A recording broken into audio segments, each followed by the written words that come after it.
Hello everybody, my name is Mike Kareem. I'm the CEO of Oxford Endovascular.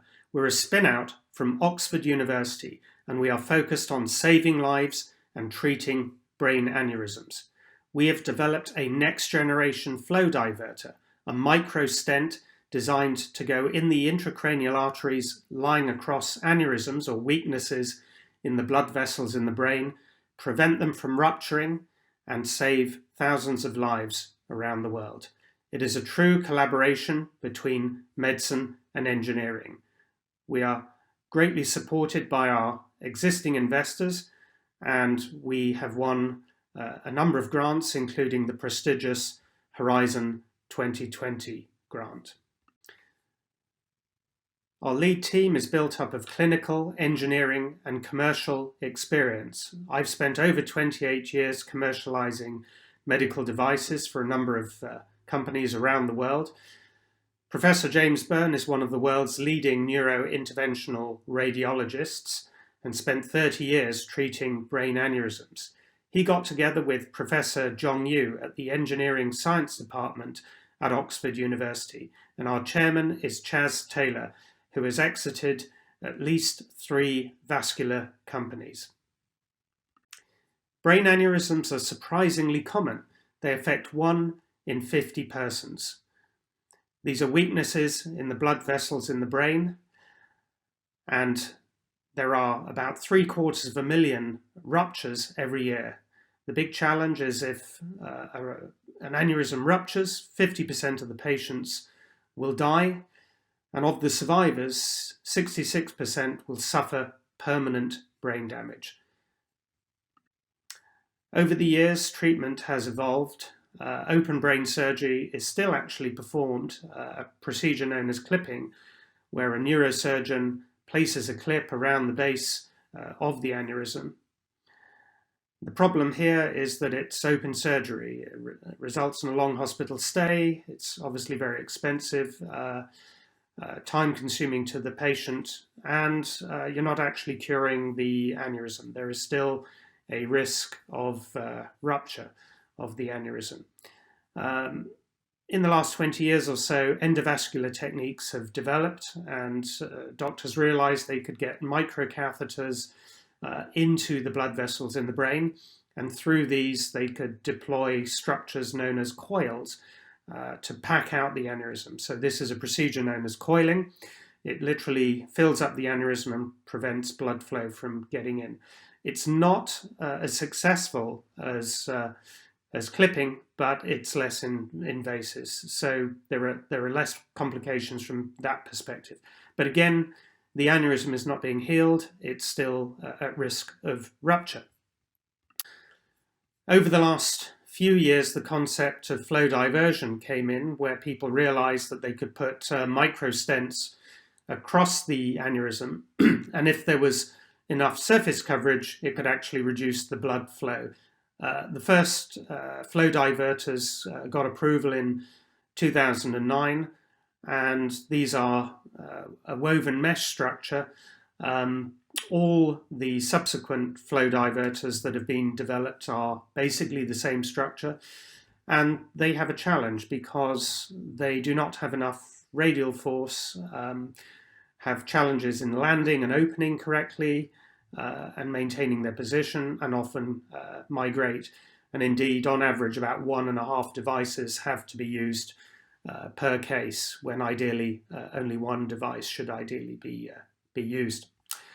The market is rapidly growing. It's well over $1 billion US, predicted to be around 2 billion in the next 5 years or so. And this is for treating aneurysms with disposables. Flow diverters are growing rapidly into that space at about 15% year on year.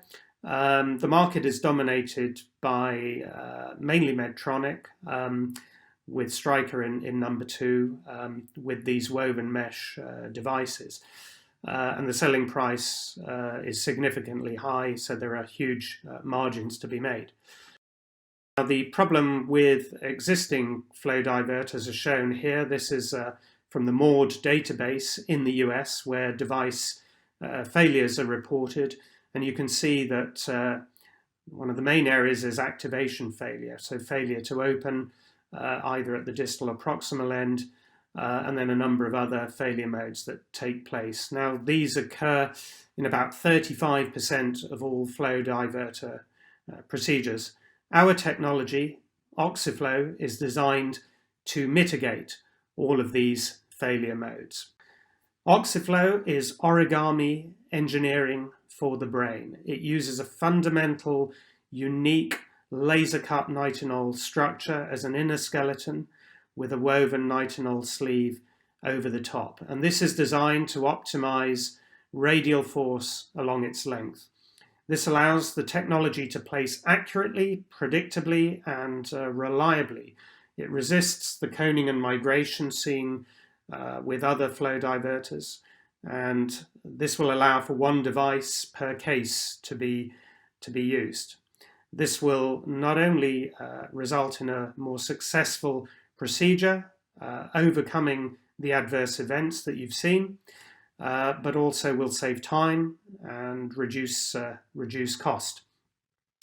The technology is user-friendly with low tracking forces, and no new technique or equipment is required to place this device. It will be done in the same way as other flow diverters are placed, in fact, even more easily.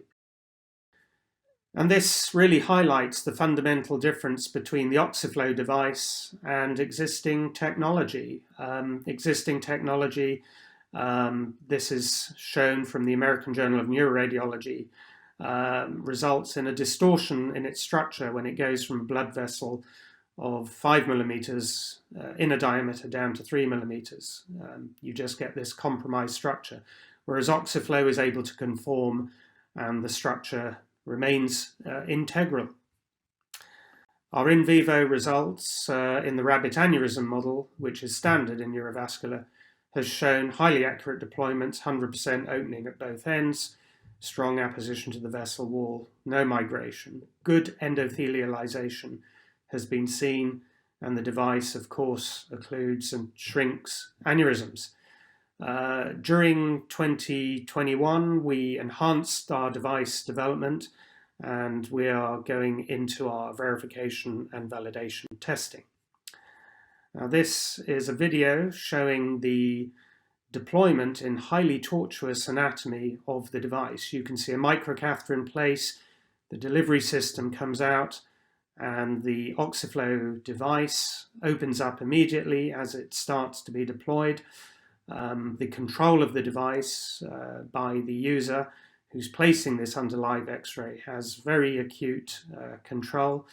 Here you can see the proximal end of the device about to be released across the aneurysm here, and just coming out of the microcatheter and delivery system, which is then removed, leaving the device in place, accurately positioned across the aneurysm. Now, our results have shown that there is extremely good flow reduction, and this compares much more favorably, in fact, than the market-leading devices. And this may have a result in speeded up healing that takes place once we get into first human studies. And this is our trajectory, V&V work and final animal studies this year taking place.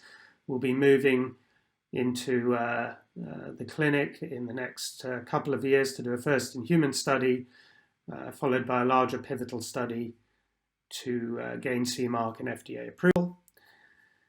Our 2001 fundraise closed £7.5 million with a new lead investor coming in and existing investors following on.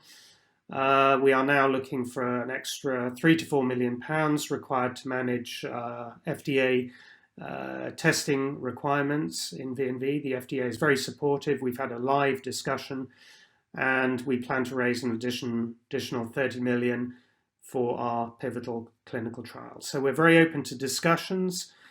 Please join us in saving lives and treating brain aneurysms. And thanks for your time.